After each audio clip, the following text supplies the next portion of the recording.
যারা আমরা রাজনীতি করি আমাদের জন্য সত্যি একটা চিন্তার বিষয়। কারণ ইদানিং কালীন চরিত্র হনন করবার যে প্রবণতা বিশেষ করে সোশ্যাল মিডিয়াতে দেখা দিয়েছে, এটাতে চিন্তিত না হয়ে উপায় নেই। যাই হোক, বাংলাদেশের সংবাদ মাধ্যমের স্বাধীনতার বিষয়টা কোনো নতুন নয়।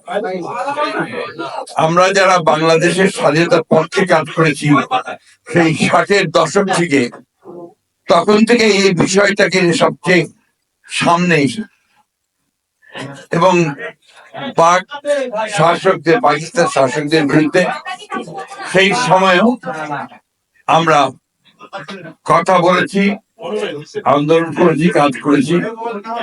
একটা সুবিধা ছিল যে তখন সংবাদ মাধ্যমের একটা নিজস্ব সক্রিয়তা ছিল, যেখান দিয়ে তাদেরকে কোনো গোষ্ঠীভুক্ত করা অতটা সহজ হতো না। বরঞ্চ আমি যেটা বলতে চাই সেটা হচ্ছে তাদের সেই দেশপ্রেম, আন্তরিকতা এবং দায়িত্ববোধ আমার কাছে মনে হয়েছে যে অনেক উঁচু দরের ছিল। বর্তমান প্রেক্ষাপটে সংবাদপত্রের স্বাধীনতা নিঃসন্দেহে আগের চেয়ে বেড়েছে, এবং আমি আজকে যেটা পত্রিকায় দেখলাম যে আন্তর্জাতিক আপনার মানদণ্ডে প্রায় 16% স্বাধীনতা বেড়েছে।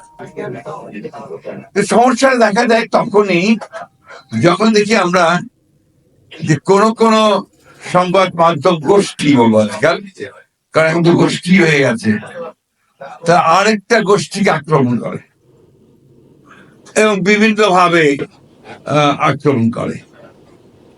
কোন জায়গায় দেখা যায় যে কোন রাজনৈতিক গোষ্ঠীও সেটার সঙ্গে যুক্ত হয় এবং বিভিন্ন রকম রাজনৈতিক কর্মসূচি প্রদান করে।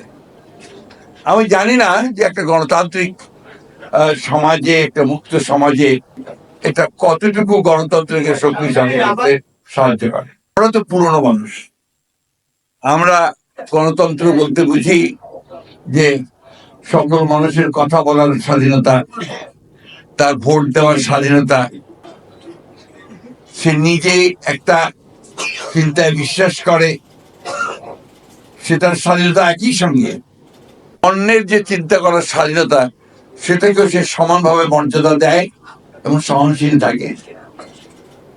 আমরা বুঝি যে সংবাদপত্রের স্বাধীনতা, সংবাদপত্র যা বলতে চাইবে, মাধ্যম যা বলতে চাইবে সেটাকে গ্রহণ করা বা পছন্দ না হলে সেটা সম্পর্কে কথা বলা, সব ঠিক আছে, কিন্তু সেই সংবাদ প্রতিষ্ঠানকে গুড়িয়ে দেওয়া, তার প্রতি আপনার মব জাস্টিস প্রয়োগ করার চেষ্টা করা, এইগুলোকে অবশ্য আমরা আমাদের সেই পুরনো মানুষেরা আমরা গণতন্ত্র হিসেবে দেখতে পাই না। এখন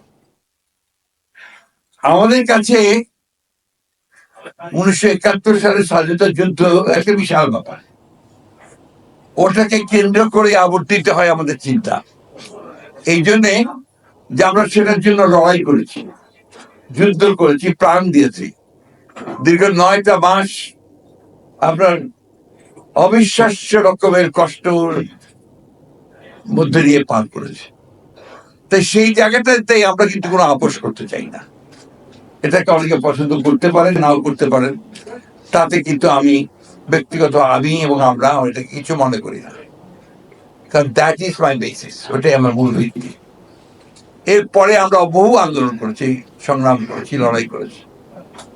আর বিএনপি হিসাবে আমি একটা কথা খুব জোর দিয়ে বলতে চাই যে আমার দলই তো প্রথম যারা সংবাদপত্রের স্বাধীনতাকে ওপেন করেছিল 1975 সালে। তার আগে একদলীয় শাসন ব্যবস্থা বাকশাল হয়েছিল, সব সংবাদপত্র বন্ধ করে দেওয়া হয়েছিল। এই কথাটা কিন্তু কেউ আলোচনা করেননি। আজকে 4টি সংবাদপত্র ছাড়া সমস্ত রাজনৈতিক দলকে আপনার যেমন নিষিদ্ধ করা হয়েছিল, সংবাদপত্রগুলোকে নিষিদ্ধ করে দেওয়া হয়েছিল।